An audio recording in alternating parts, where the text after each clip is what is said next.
no mar wuodh keno tarik en 26 dwe mar 6 2021 ma bende en sabato mogik e dwene mar 6 to bende mwatieko godo kwotane ma bende wasebedo koro kwadhi nyime. Lesson ma wasebedo kwang'iyo en singo, omiyo joma manyien koro kwadhi chako ng'iyo singo, bro ng'iyo gimachielo ma bende obro nyise kinde mago mabiro ma arwakini machiegni ahinya kidini mar lesson. Wan gi jayalo kae Evangelist Charles Odinde mar Kisumu Central kaka nasenyisi ni modhi bedo godo mondo wang'i anena ni to thuon wach ma kawuono puonj mowuok e mumako kadhi lesson mar jomane ma bende emogik e kwotane te mogik e dwe mar 6 ne to wachang'o e wach ma bende wadang'iyo ngima mar singruok manyien. Kata kamano kapok wachako mondo mi wadhi nyime to ayaw kod alam.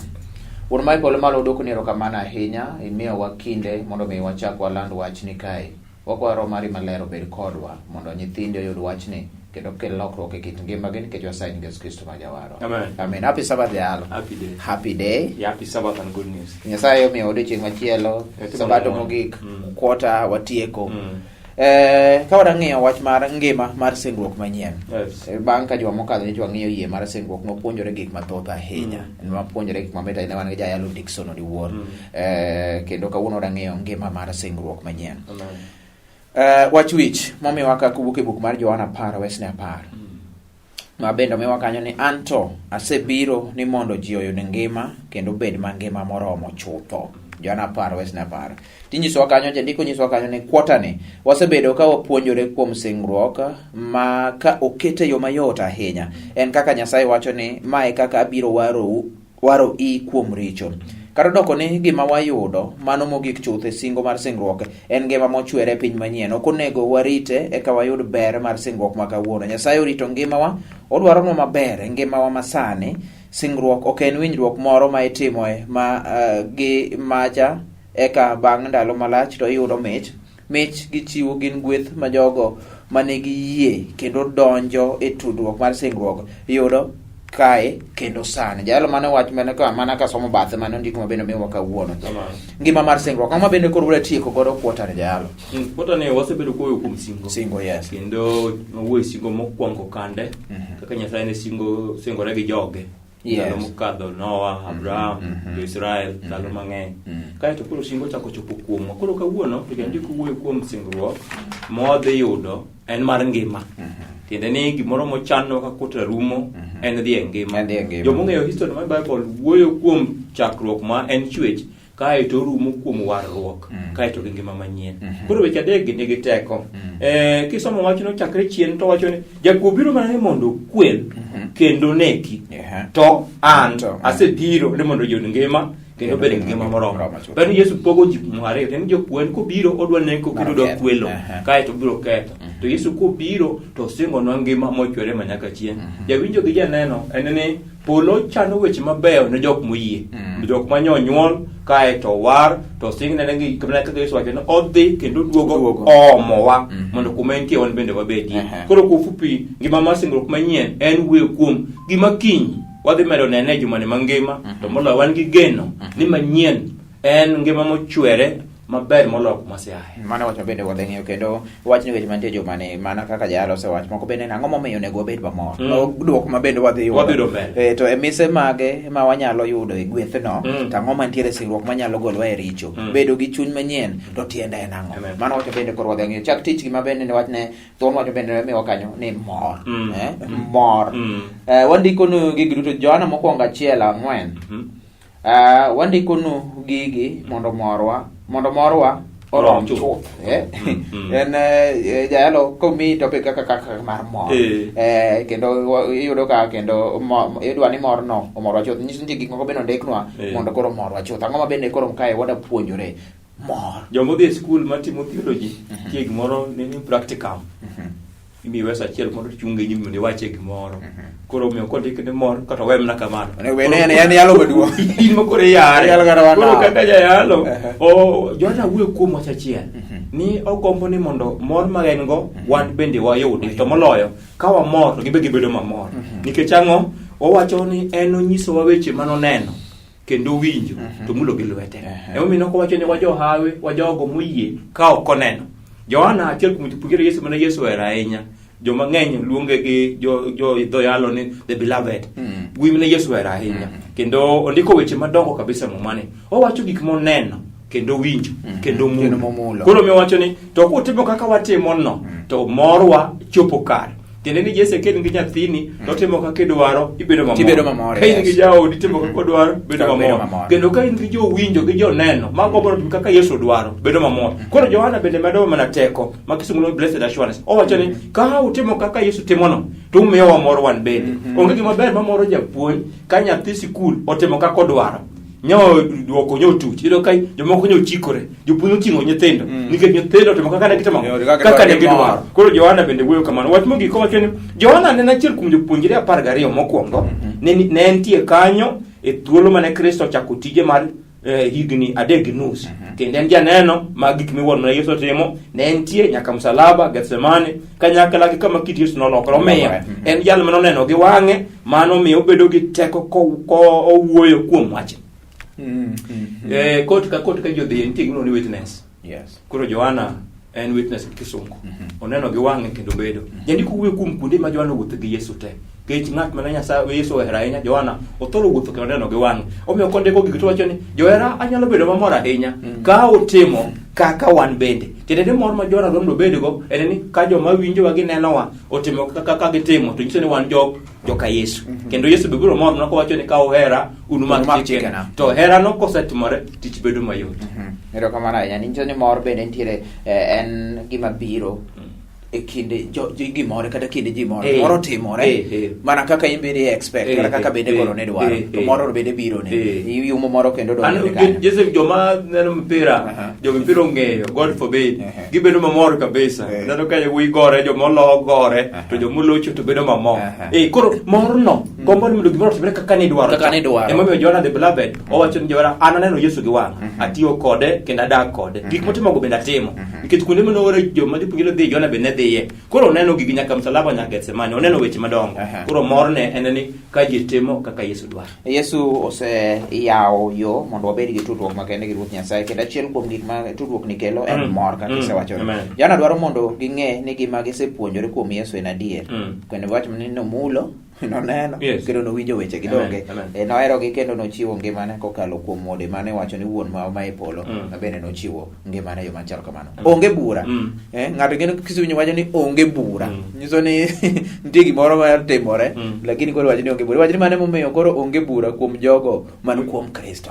Magi gima gin johawi kisomo buk mar Jorumi 8:1 kendo nono kata story moro miwa kae matin wacho ni dhako moro matin nonege yo marach ahinya ne ok ong'eyo joma nonege ogul mama noketo badho mano en gir kowo duol e liende mano en gir kowo duol e liende. Chieng' moro godhiambo dweche buora bang' ng'ik mare wuoyi moro matin nodhi e liende no kendo koro goyo chonge piny koywak eka okwayo dhako no ng'uono. Ogul mama manoluwo wechego noyude kendo nomake kuom tim mahundu manotimo. En ang'o mane otero jalni e bur? Ne en paro mane en go timo richo? Ang'o kendo en adier kata kamano ni onge ng'ato kuomwa waparo kamano mosetimo gima rach kama mane jalni otimo. To waduto wan joketho, waduto wasetimo gik makuodo wiwa, gik ma waparo ni dine koro ok nyalre. Chalo kes mar weni winjo joma mar mokadho maber ka jal moro dhi mocheri to dhi ing'eni en ng'ama maki kendo idwa none to beno tudore gi tho mare jalo kunyiso ni onge bura. Ang'o mabende illustration mokel kanyo no chalo gima adwa wacho ma Kanyada miwinje wacho ne nyathini achiel kuom joneko ing'en ma kata okin polis ibiro ng'eyo ni ma janek nikech joka koseketo machine e bwolo kacha ting'en okia dhako keto ika koro gike ne mako duol koro en bende en gi paro ma joma kia wach muma ni joma tho neno koro mi odhi kwa ng'ono kuom dhako mothone nikech achiel kuom joma nonege ne en emomiyo kae polis nomake mayot chale mana gi kaka ng'ano nyodhi mochari kendo nang'o remb ng'ato tiende ne gino chiene kendo thagorego to muma wacho ni mane momiyo koro onge bura kuom jogo man kuom Yesu Kristo. Paulo wacho ni an ok anadak to Kristo modakie koro en onge gi bura nikech jayalowa en Kristo, advocate marwa en Kristo, jawarwa en Kristo, eka jachwechwa en Kristo. Tiene tija gi tija winjo gi janeno en ni donjo kuom Kristo ka iluonge ni ja Kristo. Kisebedo ja Kristo to koro onge bura modong'. Kae to Yesu wacho Johana 5:24 ng'at mowinjo wachna motimo gima adwaro gi wuora ma polo dwaro kendo yie kuoma en gi ngima mochwere. Kendo koro kelo weche adek, gik ma ng'at mawinjo wach kae to timo, to timo kende, otimo gima Yesu dwaro to gi wuor gi mang mane polo to wacho ni gin ngima mochwere. Wachako tieko Juruma 3:24 to Paulo wacho niya, to Nyasaye ma obet e winjruok kode kuom ng'wono. Nyasaye loso winjruok kodwa kuom ng'wonone. Tiende ni e ngima wadieri wan joricho, ka ok ng'wono ma Nyasaye to dok wabedo mangima nyaka sani. Kendo kata warruok ma Yesu okelo kuom jogo mong'wonnegi. Emomiyo muma jandiko chane wacho niya, nyathi ka nodhi e liel kacha nikech conscience mare ne kone ni ing'eni neko to pok ikwang' ng'wono. Koro jandiko wacho ni pile ka pile nitie motimo richo to wa bypass richo ka gimok watimo gimoro. To muma wacho ni ng'at motimo richo bang' koseng'e adiera to koro gimodong' onge en ni ochomo bura tir. Koro nyathino nofwenyo ni osetimo richo kae to conscience mare kone gimetim kapok dhako odhi mabor mom ndalo odhi maber dhiye mondo ikwaye ng'wono. Wiye nowil ni ng'wone kwa kuom joma ngima to moloyo kwa Nyasaye mangima. Koro akono jawinjo gi janeno ni Nyasaye timno ng'wono mondo waponde Yesu. Kwaseponde iye to kwane makoro dak to Kristo dak iye. Wakati momiyo koro wan ka wane iye to bura koro onge. Amen. Ng'wono no kendo konyo nikech koro bura onge. Wang'eyo ka nitie ni ka jachien temo kuodhowa e itwa ni wan joricho ni ok wabeyo ni richowa lich kendo Nyasaye ok nyal weyono. Wanyalo timo gima Yesu notimo kane Satan oteme thim. Wanyalo tiyo gi ndiko kendo wes maber tiyo ga ahinya Jurumi 8:1. Mano kendo iwacho ni mane momiyo koro onge bura kuom jogo man kuom Yesu Kristo. Kendo iwacho ni mano ok nyis ni wadagi yie ni richo nitie to nikech tudruok mar singruok wan gi yie kuom Ruoth Nyasaye kendo koro onge bura kuomwa nikech richono. Yesu nochulo gop richo kendo sani koro ochung' e nyim Wuoro kosayanwa gi rembe ilowa konyiso tim makare mare kar richowa. Wach mamit ahinya kendo tudwa nyaka gi puonj mako mosekelo mokadho ni en mane koro nyaka nowuogi en mane nyaka nochiw rembe to koro ok jamni moko mathoth mane samoro nyala lelo. Koro jawinjo gero kik ne kapok wadhi break jawinjo moro gi jalo kik wach moro ni koro onge bura kabisa. Kendo ni bura to wadhi ne to en mane ka wane Yesu to koro bura onge kuomwa nikech richo wate gi buchwa ene mokaw. Koro wach mayot en ni kasimu dibed ja Kristo ibede Yesu koro buchite ene moti. Erokamano ahinya waga moywe waduogo ng'eyo na singruok manyien gi chuny manyien. Pod wadhi nyime gi puonjruok ma kawuono kuma thuon wach mawatieko godo kuota ne ngima mar singruok manyien. Ka puonj kanyo e yono makare ahinya waduogo kendo wadhi nyime gi lesono marwa.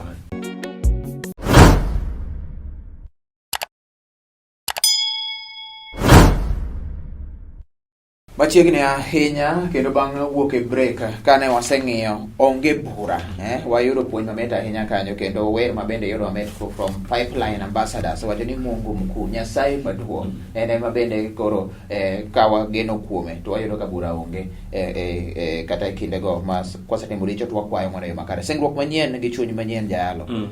Buk momiwa kanyo mar en Jo-Efeso chakre Jo-Efeso 3:17 nyaka 19 abro some.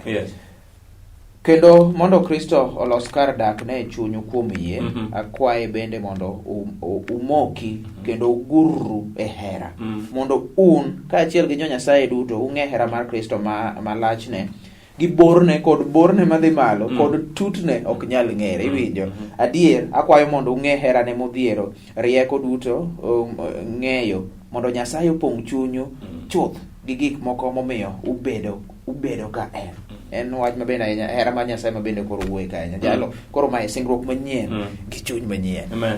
Ahero gima Paulo wacho e Efeso 3:19 wacho ni adiera kwayo mondo ung'e herane modhiero rieko duto ng'eyo mondo Nyasaye opong' chunyu chuth gi gik moko duto.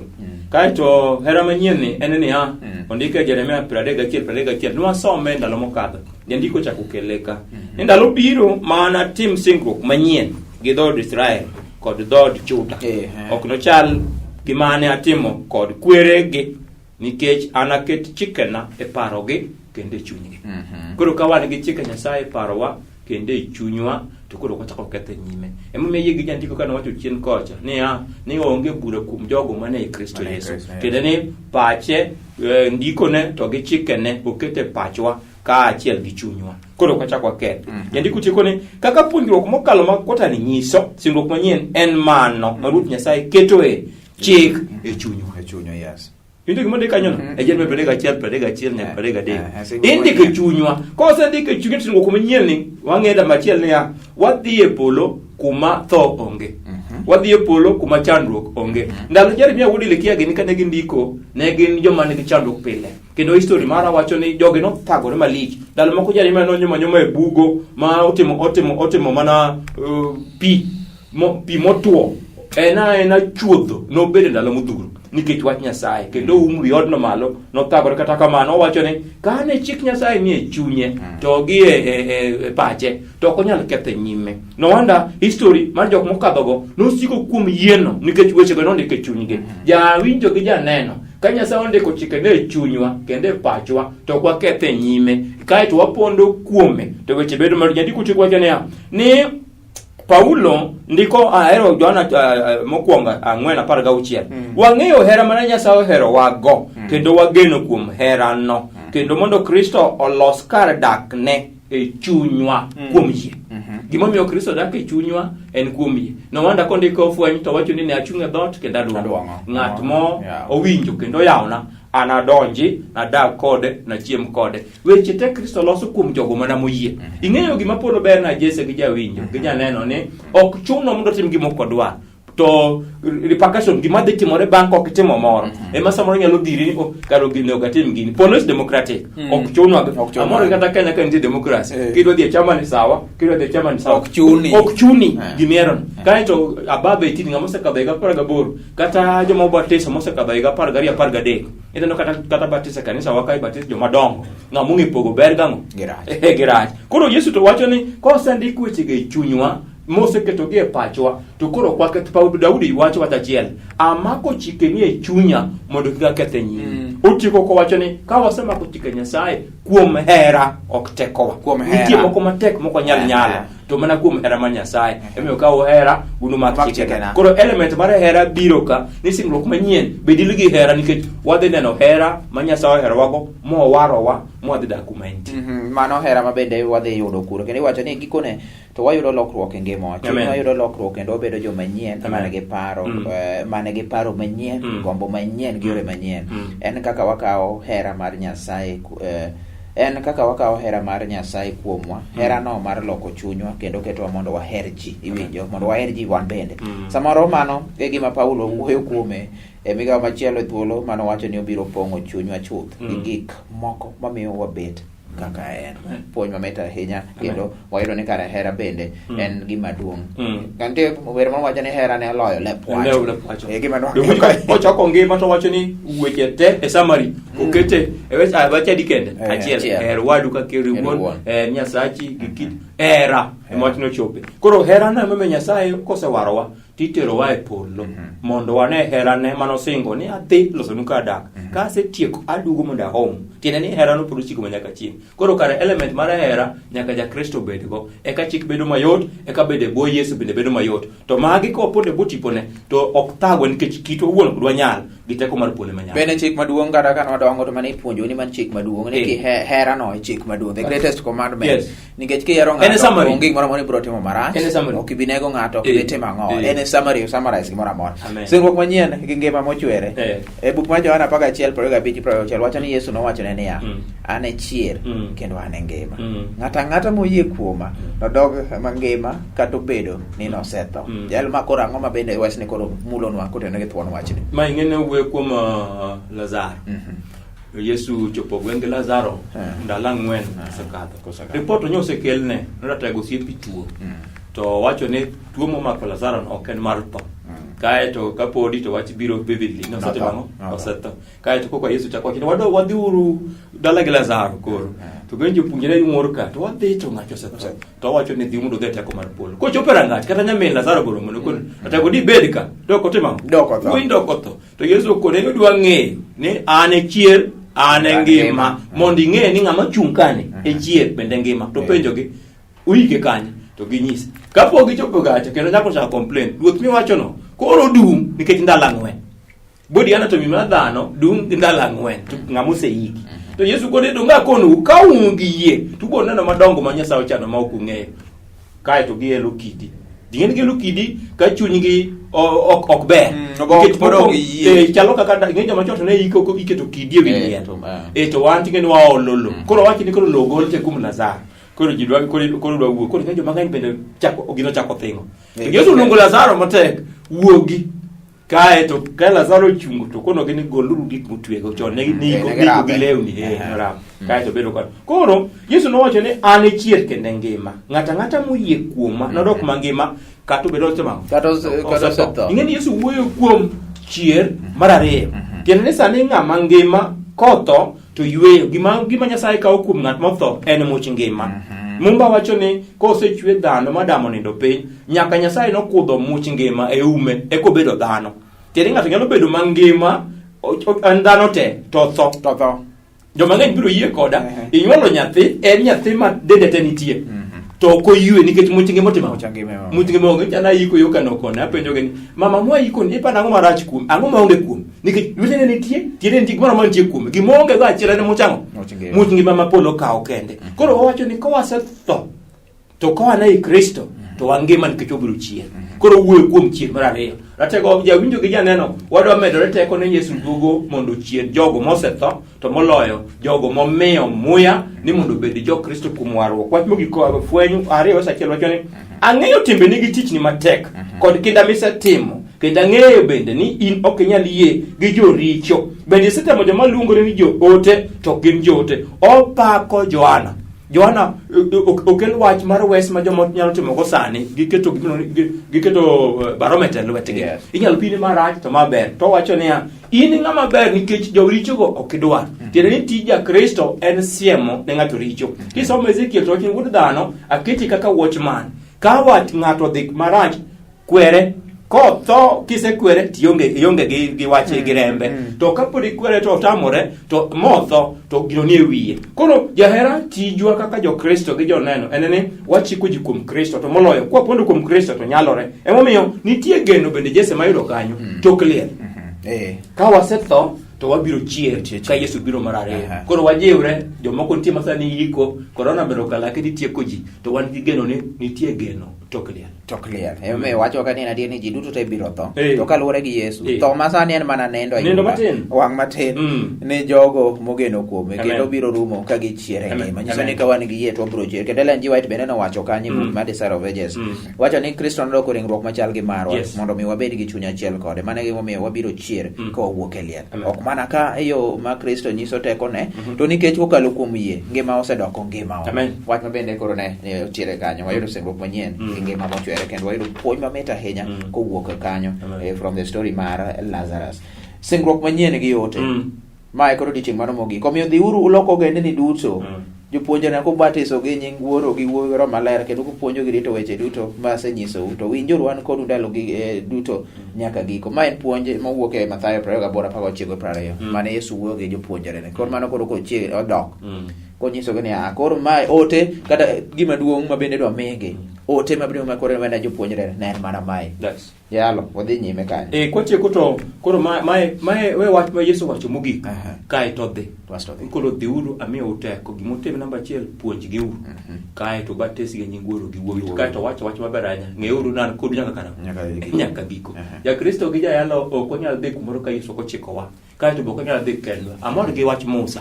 No ochung gi Nyasaye dhok moko ni ok wabidhi kokidhi kodwa. Kinde ka Nyasaye otelo to yot. Tija Kristo ka en gimoro achiel kende. En ni wadhi. Ing'e gima Yesu pok oduogo nyaka sani. Jawinjo gi janeno en ni pok wachopo tung piny gi wes. Ibiro yie koda Jese nitie pinje moko ma ji kia wach Nyasaye nyaka kawuono. Nitie kata gwenge moko Kenya ka mwasayale ma wach Kristo gi kia pok giwinjo. Nyasaye dwani mondo wach no chopi. Ma dwani mondo wach no chopi e dhok kabinde e dhoudi te gi kumoro amora. Mondo waland wach kae eko duogo. Koro tieko ni dhiuru. Kae to kwaseyudo kamano to wapuonjogi. Namba 2 kae to wabatisogi e nying Wuoro gi Wuowi gi Roho Maler. Kae to gibedo jo Kristo. Tiende ni asefwenyo gimoro. Kikawo oduma te pidho achiel matin. Ko oduma no osetho to ogolo oduma maduong' koseti. Kae to onyolo oduma mang'eny to nie pidho mana achiel kende. To waro nyalo mudo oduma mang'eny e oduma achiel. Tiende ni nyaka watho gi Kristo kae to wachier kode. Ka wasetho kode tiende ni wasetiyo kode to omiyo wabedo jok madongo kendo wabedo jok mang'eny. Tiende ni ka aseyaloni ibi yalo ne joka. ng'acha be yalo ne ng'acha kato wachopo. Yesu pok oduogo jahera wabiro ywak e pinyni nikech pok yalo injili. Tija gi tiji en ni wadhi. Ma en long divine commission. Ji te mondo dhi. To tieko wacho ni to winjuru an kodu nyaka ndalo giko. An ma etekona ni kare Nyasaye ne kodwa nyaka ndalo giko. Jalo yal jawero wera jadolo tiya tije mama no jirani no tiga tiya tich matich Nyasaye mondo wachop ote kumora mora wantie to gik mogik Yesu ne kodwa e weche temote. En thuolo machal nade gik mang'eny ma watimo e piny ka biro rumo ka piny rumo to lando wach maber siko ne ji e tich mabiro siko nyaka chieng' wuo kuom bedo gi paro mar tero ote. Amen. I will go man topic this year Kenyam I will go tipo dete mango ma de land wach mar Nyasaye wach mabende wantiere godo kae ala pani wachopo e giko mar quarter ni watieko dwe Nyasaye odoko nero kamano dweche adek mabende watieko mar single quarter mar adek odhi donjo juma nyien wan gi lesson manyien koro en puonj mamit ahinya mang'eyo ni kendo yudo puonj kamoro amora ma intiere penjo ma in godo medo mabende intiere godo nembni jayalo makadho piny kanyo ibiro tudori go kode mondo bang' lesson ni mondo mi penje ni to jaya kata jayalo ayudo puonj mamit kama to an gi medo kamae kata an gi penjo machal kamae mondo iyude e yorno makare ahinya. Jayalo bagamani mondo wayud alam reyo nyaka jogo mabende den gi lit thoth ji tuo joma den gi lit mabende samoro ming'eyo to kod moko ji te mabende koro neno kae ka irewe alam mabende koro watieko. Erokamano wagone Nyasaye erokamano kata an nyo jaduong' nosebedo matuo ahinya dala mar Gendi atagone Nyasaye erokamano. Osiepena moko osebedo ka tuore dala mar Konyoro kata Nyasaye osetimo ng'wono. Kendo kanisa ma Kisumu Central ji tuore jomoko motho mang'eny wagone gi pole. Kendo jowinjo gi joneno ng'eny kadhe weche mapek nikech korona kaachiel gi ndalo ma piny tek ni jachielo kalake ni nyaka utik jokristo. To wadwa kono gi nying Yesu ma jang'wono ni nyalore. Wasik e yie nikech Yesu ni kodwa nyaka giko. Wajiwre ajewa jowetewa nikech ndalo ma koro wadhi chiegni molo kumwae. Tera ote kuma intie. Samoro ok nyaka bed jayalo kuma intie no. Ko jirani nyalo neni moyud ote. Nyithindo man batigo gi jok makadho buti kata nitoka kuma intie kanyo pod inyalo tere ote. Nyasaye kotimo ng'wono wananere wata manyien sabato manyien. To jiwre aje nikech Yesu ni kodwa kendo nyalore. Walem Wuono man malo wagoni erokamano nikech ber kata wakadhe weche matek e higani to wan gi geno achiel ni nyalore. Nyathini gi wan kadhe weche mapek to Yesu waponde butipo mari. Iwacho ni ka waheri wanamak chikeni kendo odiechieng' ka wamako chikeni to wabedo jogi. Ikwane biro mari mochopo machiegni. Korona ng'eny jawar kendo tuoche kadho koni gi koni kachiel gi thoe to waponde lwet nikech kanyo ma konyruok ae. Nyathi kich moro gi chiliel moro manenowa ng'at mokwam osiptal ng'at mane od twech maonge geno timne ng'wono pare wede gosiepe ganyuola gi jowasigu mong'eyo kata mwakia kwa ne biro mari mochopo machiegni. Studio ni bende par chakre ng'ama duong' nyaka ng'ama tin kendo odiechieng' ma sabato ka wawacho wachni make ng'at achiel kende mondo konyruok e nying Yesu wakwayo. Amen. Erokamano ahinya wachopo giko mar lesson chenro mar wuodh geno pod dhi nyime kendo wamor ahinya gi wach mabende wayudo odiochieng' ma kawuono ote mamiwa kanyo kendo kowuok e lesson marwa kaachiel gi jayalo Charles Odide mane wan godo e studio odiochieng' ma kawuono. Adami wende kae nikech pod wadhi nyime kod chenro ng'eni moloyo to gwenge mago mag Nyanza gi Western Lam pod nochungi matin mar dhi e kanisa achiel kachiel omiyo ma bende en koro chenro mabende yude yalo kaka iseyudo ko puonj ma kawuono kaachiel kod wendego mago mag Pagami Ama of God ma obero kanyo furahini mor ma bende nwawacho ni kare nitie gimoro ma kel miyo kotim to wayudo mor kaachiel kod Maseno East Ambassadors jina la Yesu kwaduogo to wadhi nyime kendo ibiro yudo wer nyaka chenro ni koro gik chope giko mare kete mane Lolwe TV.